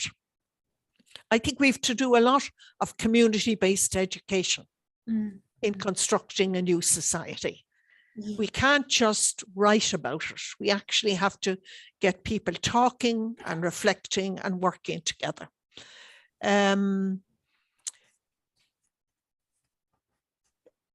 This is a question in Italian, which is if the family is the best place for children to grow up, how dangerous is it when governments claim to be the sole and indisputable guarantor of children's education through the education system? And the person writing this is saying she's concerned about guidelines on sex education and inclusion that are being imposed in schools. Now, in a way, that's a very good question, but it really leads us away from today's topic. I think my only reply to that would be to say in Catholic social teaching is very clear. We see the family as the locus of the education of the child in collaboration with the state. But we have to critique whenever the state is encroaching in ways in which the family feels it should be it should be engaged more in the discussion of how to proceed. In my context, I can speak in Ireland. Whenever change was being introduced in the curriculum, all the parties in education were involved in the discussion of the change, including families and groups representing families. So again, some of that work has to be done at the political level. I see somebody writing here from Israel who's working with migrant children and pointing out that there are often single parents who find difficulty to give quality time for their kids. Some have two families, even like a family in their country of origin and another family in Israel. And the children are affected because the parents can't do justice to the children in both families. So it's just, that's the complexity of what we're dealing with. This isn't a simple, this isn't a simple kind of question, but we have to know the reality. That's what John Paul Lederach said. Know the social geography. Know what's going on in our neighborhood. You don't have to look at the country. Know what's going on in the neighborhood. Sister Moksha writes, in India, thousands of children are being left without care if there are no institutions. My heart cries out when I see children on the street and government homes without proper care. Your presentation has helped me to understand better. What if we close down all these institutions? Now, we're not saying these institutions will close tomorrow, but we're saying we need to put other kinds of programs, to develop other kinds of programs and initiatives so that the need for these institutions. And I think we can begin by building relationship between the institution and the family. Sometimes the family just leaves the child in the institution and doesn't appear again. So what are the relationships we're building with the family? I don't know if any of you would like to comment. I think, Pat, can I just say, as you were talking, somebody asked earlier about best practices. And again, I'm going back to the Philippines 2 years ago, because when I was in the Philippines 1 week visiting families, the next week I was in Nairobi, the UN asked a group of experts to come and look at families and children. So I was able to talk to them about what religious were doing in the Philippines and in a slum area. And what stood out for me was that they worked with the families in what looked like Legoland, you know, these very small houses, and how they provided the children with good food every day, so that at least that the children would have good care. The novices in this place bathed the children with alternative herbs that were growing in the garden when they had something wrong with their skin. But it was all within the context of living within the families, trying to keep them there. So I do think that we as religious do have some good practices out there.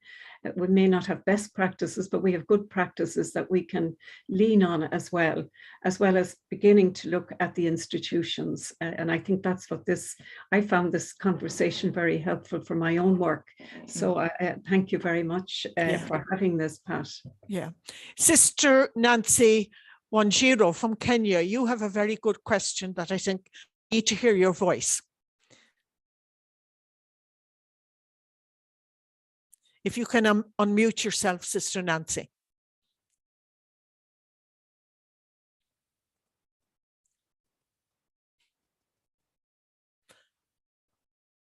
Thank you very much. Just unmute yourself there. Okay, thank you.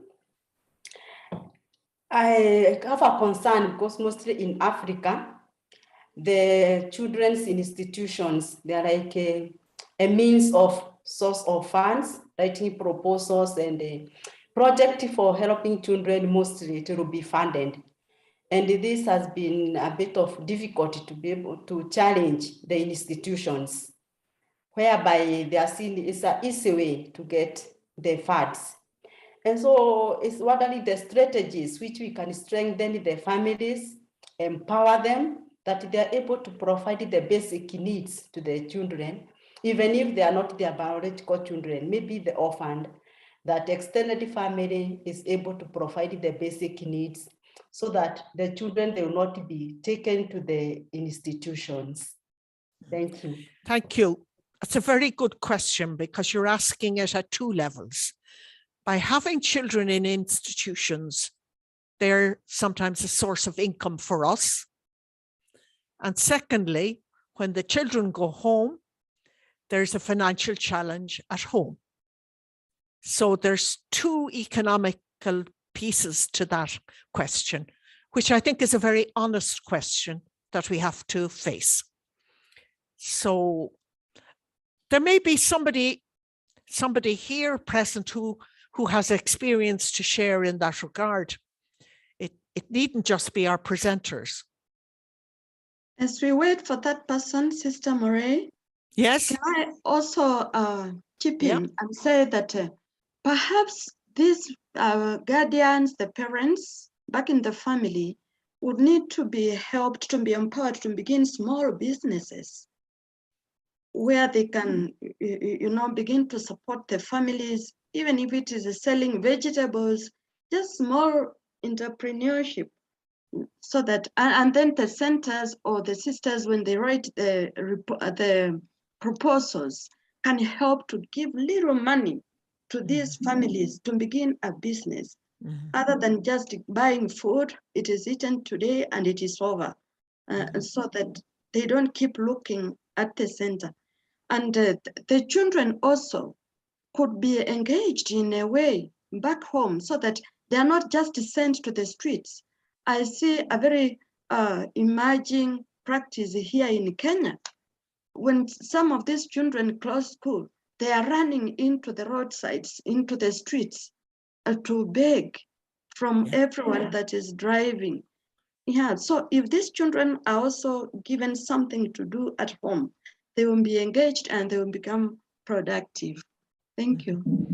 Thank you very much. And that's really a good place to come towards the end. And I'm just support that with the comment from Buenos Aires in Argentina, where the comment is, in our area, we have very destitute families and we cannot do enough. We must make many more aware, and in the meantime, pray and encourage the families. We thank you very much for these experiences and orientations that encourage us to help families and to empower them.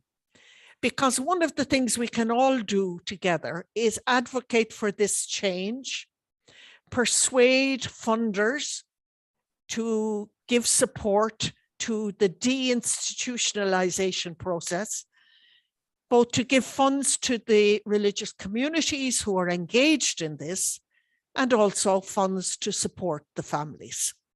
So Hani, I give you the last word before I ask Sister Niluka to finish up. Thank you, Sister. I just wanted to add, what if some of that money that goes into institutions, into the upkeep of institutions, be channeled back into after-school programming, into family support? Something to think about. It is correct. We do run out of that money, but what if? In that sense, so keep children out of the streets, keep them out of danger, invest in curriculum and programming and training, strengthening the families to take their place to take care of the children. Thank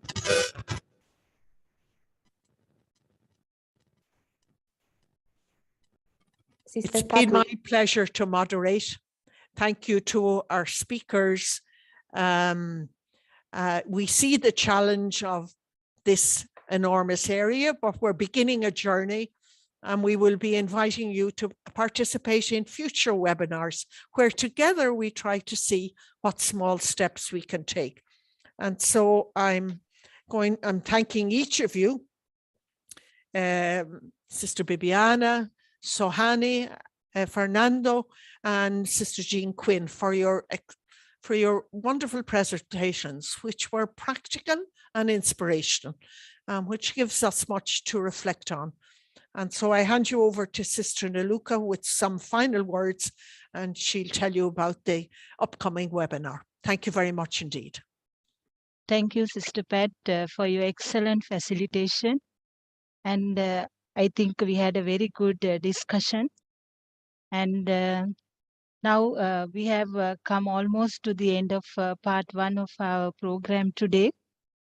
Part 2, as you know, is scheduled for 25th January 2022 at the same time, and can be linked using the same link. For part 2, we will be discussing the practicalities of care reform, and you will have the opportunity of meeting the leaders or the pioneers of the CCC movement from Uganda, Kenya, and Zambia will present their journey towards care reform. And really, we are happy that there are many religious men and women in all over the world. They are doing this care work indifferently. In future, we will try to bring the people who are running the new way of caring children into the global platform so that we could able to learn from them. One request from us, we would like to have your feedback on today's webinar. You will be receiving a link on your email with the evaluation form for you to complete and send to us. Your feedback is important for us to enhance our engagement with you. Therefore, kindly fill the form and send to us. I would like to thank the 3 speakers, Sister Jean Queen, Sister Bibiana Gundu, and Ms. Sohani Fernando, for your invaluable contribution to this webinar and for inspiring all of us on the need to change in the area of improving care for children from institutional care to one that is family and community-based, grounded on the 3 pillars of the CCC movement. Thanks to all of you for joining with us today. Till we meet again on 25th January 2022 for part 2 of this webinar. Stay safe and healthy. Hoping to meet you all in the part 2 of this webinar. God bless you. Thank you so much.